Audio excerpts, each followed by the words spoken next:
inaanyayahan tayong maglingkod na may pag-ibig tulad ni Jesus. Sinisimulan din natin ang pagdiriwang ng banal na Triduo. Ito ang 3 araw nating pagdiriwang hanggang sa Bihilya ng Paskwa o hating gabi ng Sabado. Masama nawa natin ang taimtim sa pamamagitan ng taus-pusong pananalangin ang ating Panginoong Hesus sa kanyang pagtawid sa kamatayan hanggang sa muli niyang pagkabuhay. Ang mangunguna po sa pagdiriwang ng ating banal na misa ay ang ating butihing kura paroka na si Reverendo Padre Ramon C. Atanasio. Magsitayo po ang lahat para sa pagsisimula ng banal na misa.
Sa ngalan ng Ama at ng Anak at ng Espiritu Santo. Amen. Ang pagpapala ng ating Panginoon Jesucristo, ang pag-ibig ng ating Diyos Ama, at ang pagkikipagkaisa ng Espiritu Santo naway sumainyong lahat. At sumainyo rin. Mga kapatid, aminin natin ang ating mga kasalanan upang tayo maging marapat makibahagi sa banal na pagdiriwang. Inaamin ko sa makapangyarihan Diyos at sa inyo mga kapatid, na lubha akong nagkasala sa isip, sa salita at sa gawa, at sa aking pagkukulang. Kaya isinasamo ko sa mahal na Birheng Maria, sa lahat ng mga anghel at mga banal, at sa inyo mga kapatid, na ako'y panalangin sa Panginoong ating Diyos. Kawan tayo na makapangyarihan Diyos, patawarin tayo sa ating mga kasalanan, at patnubayan tayo sa buhay na walang hanggan. Amen.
Ama naming makapangyarihan, sa mga kasalo ngayon sa banal na hapunan, na ipinamana ng iyong anak na mamamatay bilang haing bago at pang magpakailanman para sa giliw niyang sambayanan, ipagkaloob mong lubusang mapakinabangan ang iyong dakilang pag-ibig at buhay. Sa pamamagitan niya, kasama na Espiritu Santo, magpasawalang hanggan. Amen.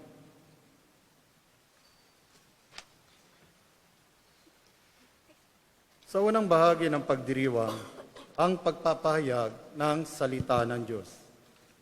Sa unang pagbasa, sa pamamagitan ng dugo ng kordero, nailigtas ang mga Israelita mula sa kamatayan at pagkakaalipin.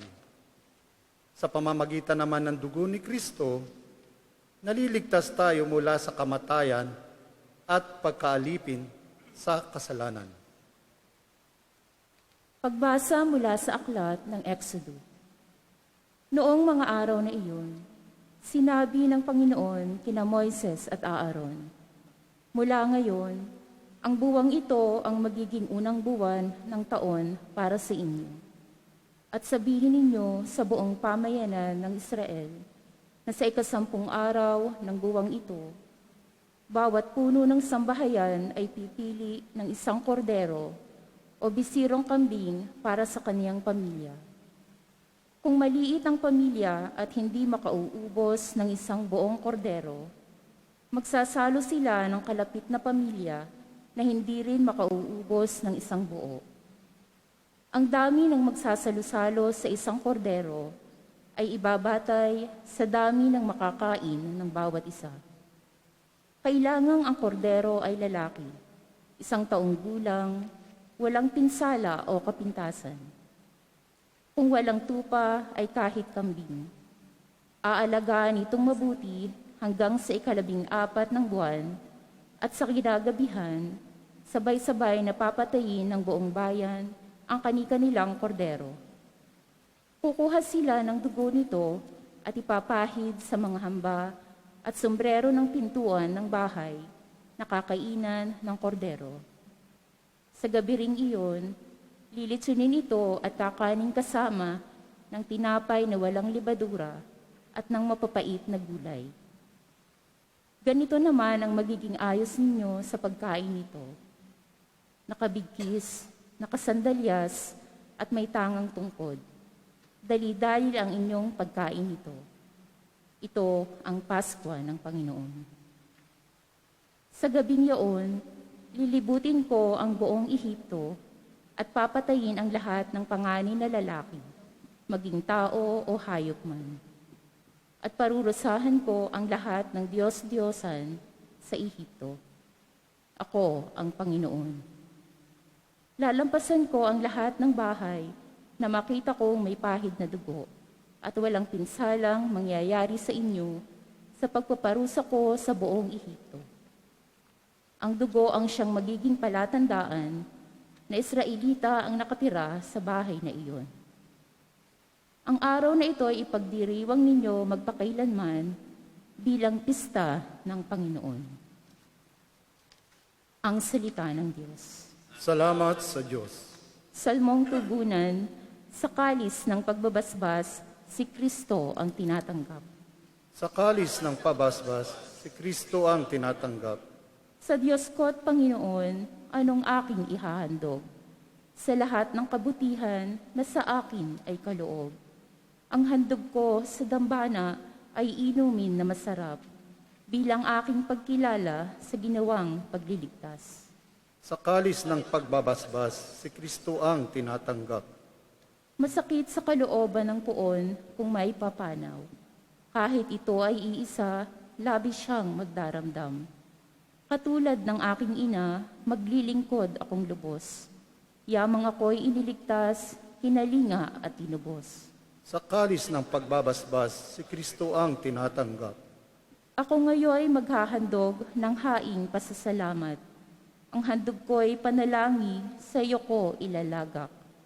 Sa templo sa Jerusalem ay doon ko ibibigay. Ang anumang pangako kong sa iyo ay binitiwan. Sa kalis ng pagbabasbas, si Kristo ang tinatanggap. Sa ikalawang pagbasa, sa tuwing ipinagdiriwang natin ang Eukaristiya, muli nating ipinahayag ang pag-alay ni Jesus ng kanyang sarili para sa kaligtasan ng sanlibutan. Pagbasa mula sa unang sulat ni Apostol San Pablo sa mga taga-Korinto. Mga kapatid, ito ang aral na tinanggap ko sa Panginoon at ibinibigay ko naman sa inyo. Ang Panginoong Jesus, noong gabing siya'y pinagkanulo, ay tumampot ng tinapay, nagpasalamat at pinaghati-hati ito, at sinabi, ito ang aking katawan na inihahandog para sa inyo. Gawin ninyo ito sa pag-alaala sa akin. Gayon din naman, matapos maghapunan, ay hinawakan niya ang kalis at sinabi, ang kalis na ito, ang bagong tipan na pinagtitibay ng aking dugo. Tuwing iinumin niyo ito, gawin ninyo sa pag-aalaala sa akin. Sapagkat tuwing kakain kayo ng tinapay na ito at iinom sa kalis na ito, ay pinahayag ninyo ang kamatayan ng Panginoon hanggang sa muling pagparito niya. Ang salita ng Diyos. Salamat sa Diyos. Magsitayo po ang lahat sa paggalang sa mabuting balita.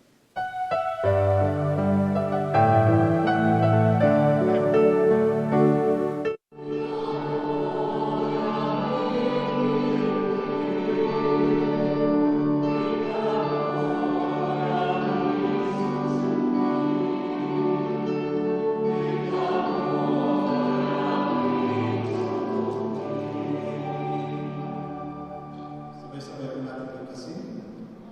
Ang balang puso ko ito, makikihan sana kayo, katulad ng minuha ko ng pagmamahal sa inyo, ang sabi ni Yesu Cristo.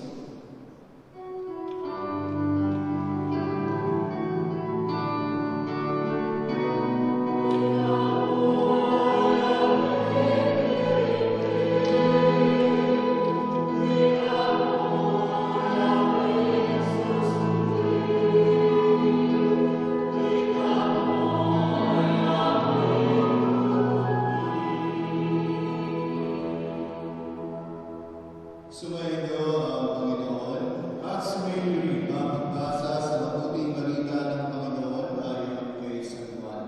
Papuri sa iyo, Panginoon.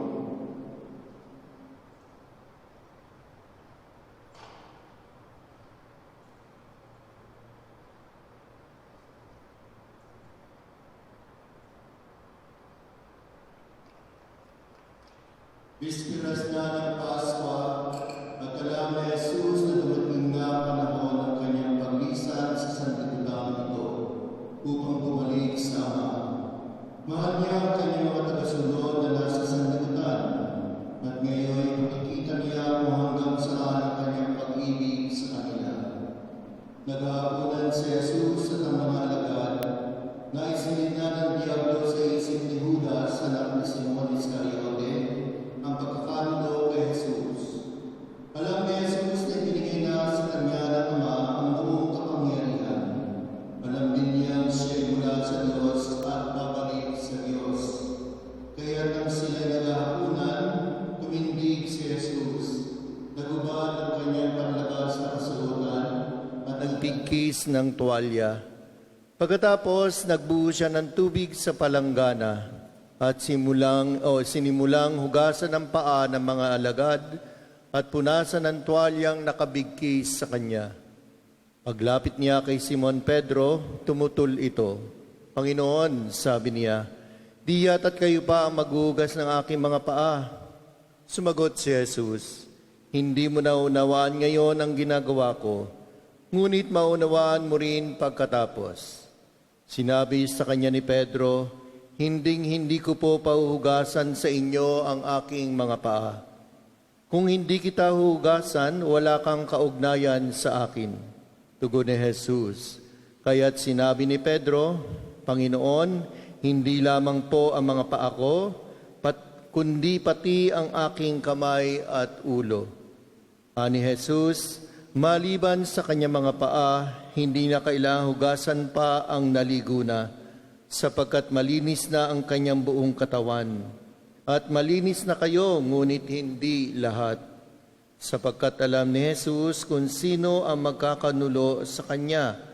Kaya sinabi niyang malinis na sila, ngunit hindi lahat. Nang mahugasan na ni Jesus ang kanilang mga paa, siya ay nagsuot ng damit at nagbalik sa hapag. Naunawaan ba ninyo kung ano ang ginawa ko sa inyo? Tanong niya sa kanila. Tinatawag niyo akong guro at Panginoon, at tama kayo, sapagkat ako nga. Kung akong Panginoon ninyo at guro ay naghugas ng inyong mga paa, dapat din kayong maghugasan ng paa. Binigyan ko kayo ng halimbawa at ito'y dapat ninyong tularan. Mga kapatid, ang mabuting balita ng Panginoon. Pinupuri ka namin, Panginoong Heso Kristo. Magandang tanghali sa inyong lahat, mga kapatid.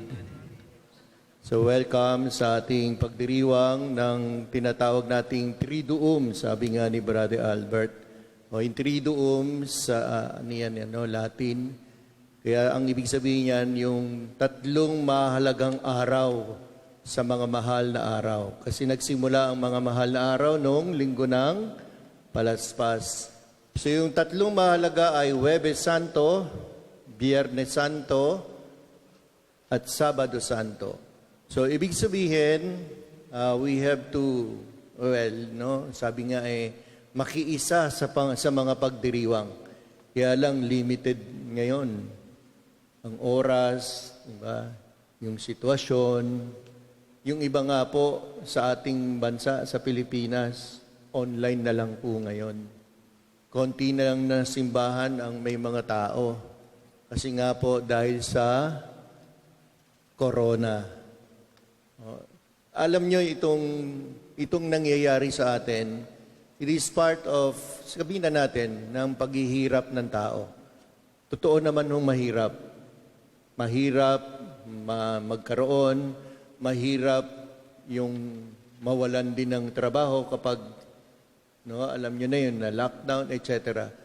Pero kung iisipin natin, yung paghihirap na nararanasan natin ngayon, bahagi lang ho ito ng hirap ni Jesus kung pagninilayan natin yung buong paghihirap ng Panginoong Jesucristo. Pero ito'y pag-uusapan pa natin bukas. Kaya lang sinabi ko, kasi nga, we are in a situation na talagang naghihirap ang kalooban natin. Kahapon nga ho kahapon ba? Basta yung madaling araw na kanina, namatay ho yung pinsang ko sa COVID. Opo, na 3 days o 4 days ago, nagka-COVID siya So, na-hospital, siyempre, alam niyo na yun, na-oxygen, kasi hindi makahinga Kasi ang tinitira ng virus, yung lungs. After 2 days o 3 days, nakaano naman siya, gumanda yung Kaya lang, kanina lang, sinabi nung kapatid niyang pare, may pinsan po akong pare, kapatid niya Sabi niya, namatay na si kuya. Ganun talaga. Sabi ng kapatid niyang pare, this is part of our trials in life. Kaya, doble ingat po mga kapatid. Kahit saan nandun andyan ang coronavirus. Pero wag tayong mag-alala. Kasi ngayon, ang pinagdiriwang natin, walang iba kundi ang dakilang pagmamahal ng Diyos sa ating lahat na ipinakita ni Jesus. Kasi ngayon binibigyang halaga po yung washing of the feet. Narinig niyo na siguro sa mga introductions, sa Ebanghelyo. Bakit ito yung ginawang pinaka-tema ng pagdiriwang? Kasi nga po, ang paghuhugas ng paa noong mga panahon ni Jesus sa mga Hudyo, napakahalaga ho. Nagpapakita ito ng concern sa tao. Kasi yung mga tao noon, pag naglalakbay, bago pumasok ng bahay, binibigyan ng tubig para maghugas ng paa. And that is to show their concern to the person. Hindi para maging malinis ang paa, para maginawahan sila sa kanilang kalagayan. At ito ang sinasabi ng Panginoon sa ating lahat. Sa kabila ng lahat ng itong mga trials in life, kasi pati itong na ito, no, sitwasyon natin, sabi niya, huwag kayong mag-alala. Mahal ko kayong lahat. Sabi niya ganon. Sabi niya, kung akong Panginoon ninyo at Guro ang naghugas ng inyong mga paa, bakit hindi ninyo tularan? Kasi ngayon po, hindi natin gagawin yung pagsasadula ng washing of the feet. Kasi isa sa mga protocols is no physical contact. No? Kaya iniiwasan natin po yun. Ang aking request or suggestions for all of you, lalo na po yung mga nasa online ngayon, kasi naka-online po tayo naka-live streaming po tayo At ito'y i-replay din, at I think mamayang gabi, Brother Ferdy? Wala sila. No? So yun, sana po, siguro sa ating mga tahanan, sa inyong mga tahanan ngayon, sa kinalalagyan nyo, try to do yung paghuhugas ng mga paa. Kung ikaw yung nanay or tatay na nandyan, hugasan mo mga paa ng mga anak mo. You can feel what is the meaning of washing of the feet of your loved ones. Kasi di ba natatandaan nyo nung bata tayo? Di ba pag wala namang gadgets nung mga panahon namin Ang mga laro namin noon, yung siyempre pababae piko, pag lalaki habulan, tansi robber, etc., tumbang preso. Kaya pag uwi mo, ang dumi-dumi mo yung paa mo. Di ba hinuhugasan ng nanay natin yung mga paa natin? That is not only to show na maging malinis yung paa mo. Kasi mahal ka ng nanay o tatay mo. Kaya hinuhugasan yung paa mo bago ka matulog. Ganun po yun Ito rin po yung inilalarawan ng Panginoong Hesus sa ating lahat. Kung paano niyang ipinakita sa paghuhugas na ito ng paa at pag-aalay ng kanyang sarili. Yung pagmamahal ng Diyos sa ating lahat. Pwede ho ba? Well, sabi nga, walang contact. Magkakasama naman kayo sa bahay no? If you are one family, you can try to do that. Kasi even in the Philippines, ito ho yung ginagawa ngayon. Ini-invite ang mga families to wash each own feet para madama rin natin ano yung nadama ng mga alagad nung panahon na iyon ni Jesus. Ngayon din po ay ginugunita po yung yung kahalagahan ng Eucharistia. Magsasalo-salo, Tapos dito rin ginugunita yung araw na ito ng Huwebes Santo, yung pagkatatatag ng kaparian, the priesthood of Jesus Christ and the priesthood itself.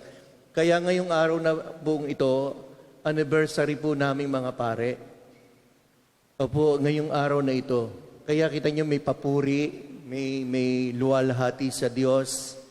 Kasi nga po, we offer this celebration para manatiling tapat yung mga naglilingkod sa Diyos. Kagaya namin, kagaya ninyo. Bakit ginawa ito ng Panginoon? Para tuwing nagdiriwang tayo ng Eucharistia, naaalala natin ano yung mga ginawa ni Jesus sa ating lahat sa pamamagitan ng pagdiriwang ng pare. Kaya tuwing tayo ay naririto, tuwing nakikisa tayo sa pagdiriwang ng banal na misa, ginugunita natin yung pangyayaring nag-alay ng sarili at nagmahal si Jesus sa lahat ng tao. Wala siyang itinatangi. Remember, Pati makasalanan. Kaya nga siya pumunta rito para sa mga makasalanan Para hanguin tayo sa kadiliman at kamatayan at kasalanan. And that is the great love of God for all of us, brothers and sisters. So ngayon, sabi ko nga, wala tayong gagawing paghuhugas ng paa. Siguro for a moment of silence, Siguro kakantahan tayo ng choir, yung kinakanta natin pag may naghugas ng paa. And we will, i-reflect natin na sa sandaling ito, hinuhugasan tayo ng Panginoon, hindi lamang ating mga paa. Hinuhugasan niya rin ang ating mga kasalanan, ang ating mga pagkakamali, ang ating mga kahinaan. At tayo'y pinalalakas niya sa pamamagitan ng Eucharistia. So sa ilang sandali ng katahimikan, no, this is only for a few minutes or seconds, no? We will try to reflect and meditate yung pag-ibig ng Diyos sa ating lahat.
Tumayo.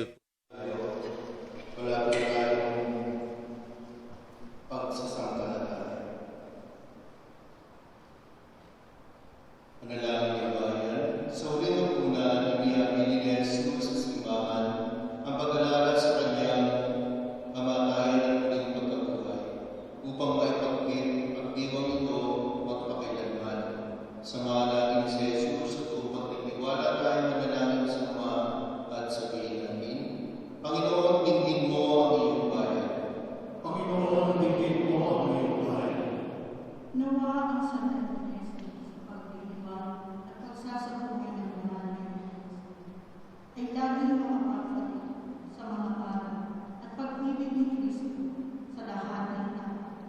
Manalangin. Panginoon, tingin mo ang iyong bayan. Nawa si Papa Francisco, mga obispo, mga pari at diakono, sa pamamagitan ng Eucharistia, ay patuloy na palakasin at pasiglahin ng Panginoon. Manatili nawa silang tapat sa tungkuling ipinagkatiwala sa kanila. Manalangin tayo. Panginoon, dinggin mo ang iyong bayan. Nawa makita at maisabuhay ng mga pinuno ng ating bansa ang turo at halimbawa ni Jesus sa paglilingkod sa kapwa ng walang pag-iimbo. Manalangin tayo. Panginoon, dinggin mo ang iyong bayan. Nawa maging matatag at malakas ang mga nahaharap sa mga tukso at pagsubok ayon sa halimbawa ng katapatan ni Kristo sa Ama. Manalangin tayo. Panginoon, dinggin mo ang iyong bayan. Nawa ang mga namatay na nakibahagi sa katawan at dugo ni Kristo ay makiisa sa walang hanggang buhay na ipinangangako sa Eucharistia. Manalangin tayo. Panginoon, dinggin mo ang iyong bayan. Nawa tuluyan nang matapos ang salot na dulot ng COVID-19 na nagpapahirap sa marami. Bigyan nawa ng sapat na lakas ang mga kumakalinga sa mga may sakit sa ating bansa at sa buong mundo at tulungan tayong magsumikap sa pananampalataya. Manalangin tayo. Panginoon, dinggin mo ang iyong bayan. Matahimik nating itaas sa ating Ama mga sarili nating panalangin. Ama, sa tuwing ipinagdiriwang namin sa Eucharistia ang alaala ng krus, inaalala namin ang tagubilin ni Jesucristong iyong anak. Samahan mo kami sa panahong iyon upang ikaw ay makakapiling namin magpasawalang hanggan. Amen. Amen. Sa ikalawang bahagi ng pagdiriwang, ang huling hapunan.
Manalangin mga kapatid upang ito ating pag-ahay na kalugdan ng Diyos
Ama naming banal, ikaw ang bukal ng tanang kabanalan, kaya't sa pamamagitan ng iyong Espiritu, gawin mong banal ang mga kaloob na ito upang para sa aming maging katawan at dugo ng aming Panginoong Hesukristo.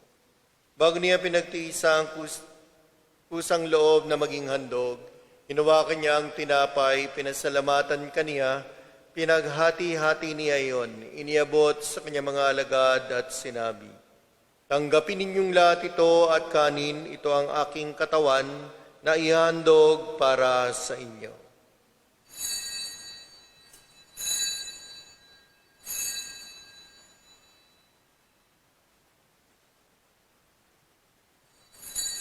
Gayun din naman na matapos ang hapunan, hinawakan niya ang kalis, muli kanyang pinasalamatan. Iniabot niya ang kalis sa kanyang mga alagad at sinabi, "Tanggapin ninyong lahat ito at inumin. Ito ang kalis ng aking dugo, ng bago at walang hanggang tipan.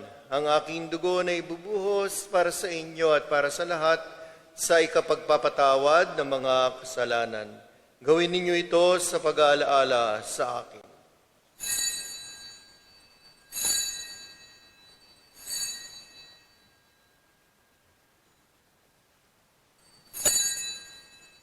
Ipagmunyi natin ang misteryo ng pananampalataya.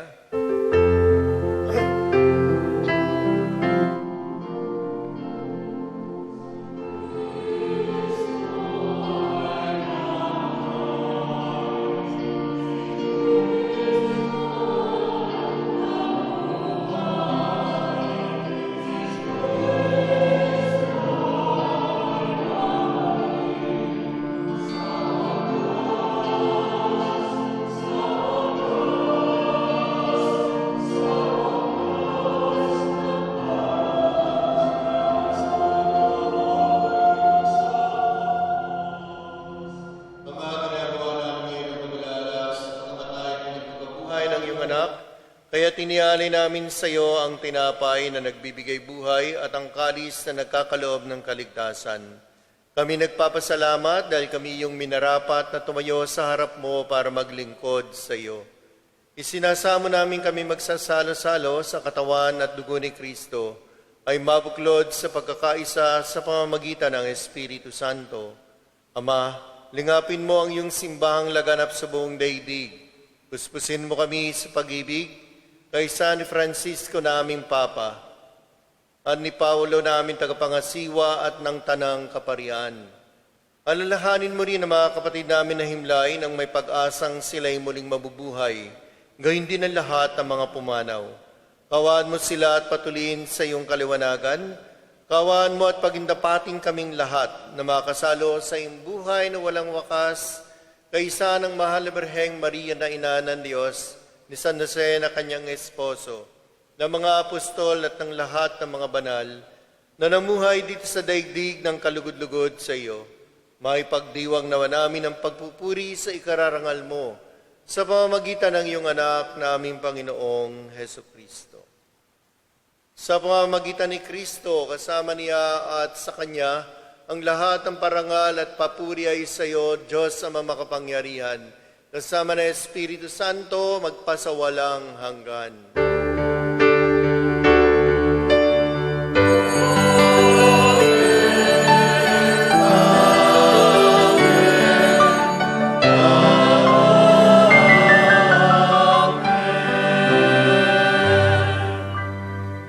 Ngayon, sabay-sabay tayong tumawag sa ating Amang nasa langit, alinsunod sa itinuro ng Panginoong Hesukristo.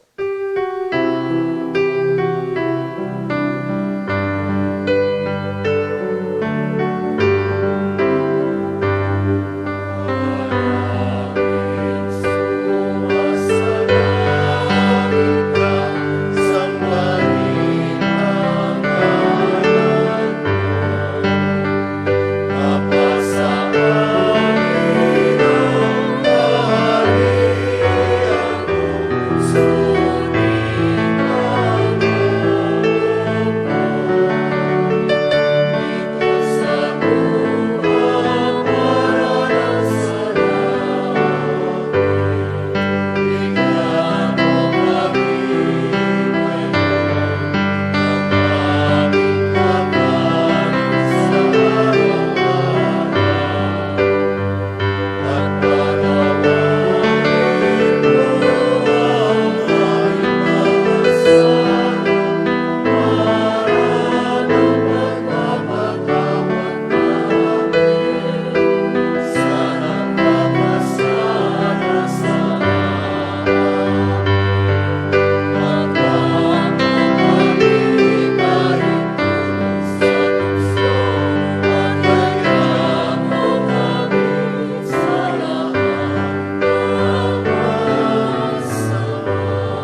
kami adya sa lahat ng masama, pagkalooban ng kapayapaan, araw-araw, iligtas sa kasalanan at ilayo sa lahat ng kapahamakan.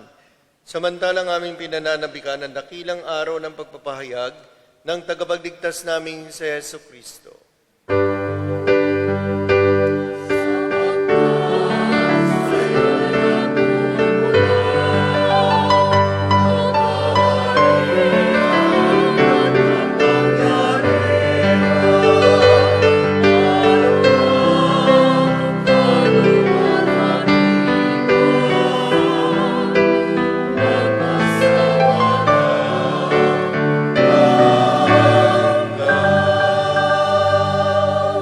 Panginoon Yesu Kristo, sinabi mo sa iyong mga apostol, kapayapaan ang iniiwan ko sa inyo, ang aking kapayapaan ibinibigay ko sa inyo. Tungyan mo ang aming pananampalataya at huwag ang aming mga pagkakasala. Pagkalooban mo kami ng kapayapaan at pagkakaisa, ayon sa iyong kalooban, kasama ng Espiritu Santo, magpasawalang hanggan. Amen. Ang kapayapaan ng Panginoon ay laging sumainyo. At sumainyo rin. Magbigayan kayo ng kapayapaan sa isa't isa.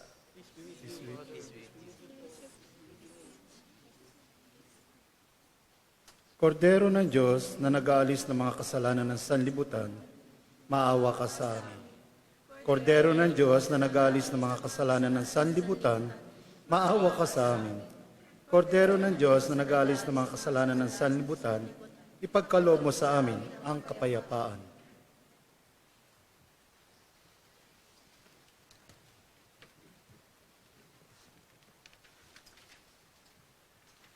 Mga kapatid, narito ang ating Panginoon Hesus Kristo, ang dakilang tanda ng pagmamahal ng Diyos Ama sa ating lahat. Mapapalad tayong nanyayahan sa Kanyang piging. Panginoon, hindi ako karapat-dapat na magpatuloy sa iyo, ngunit sa isang salita mo lamang ay gagaling na ako.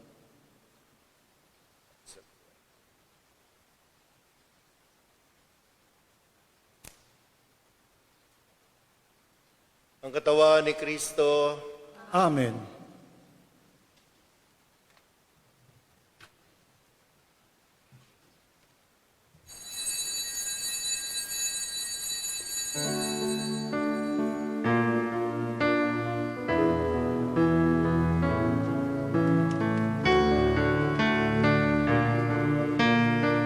Spiritual na komunyon. Aking Jesus, nananalig akong ikaw ay nananahan sa pinakabanal na sakramento. Mahal kita ng higit sa lahat ng bagay. At nais kong tanggapin ka sa aking kaluluwa. Subalit sa sandaling ito, ikaw ay hindi ko matatanggap sa banal na komunyon.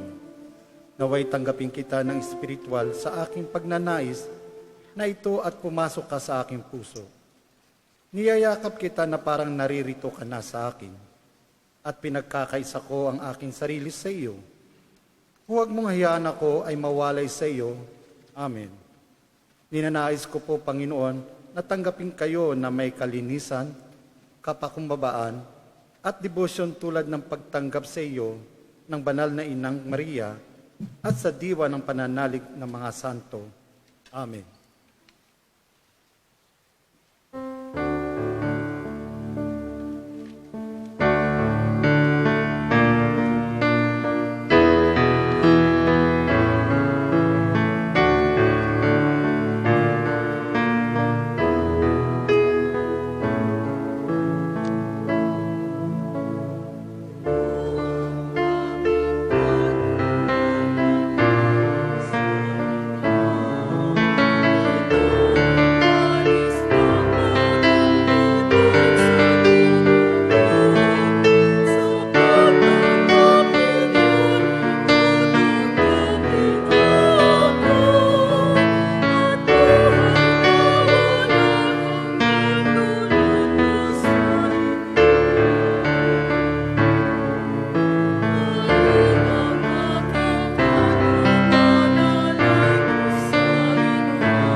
Isalina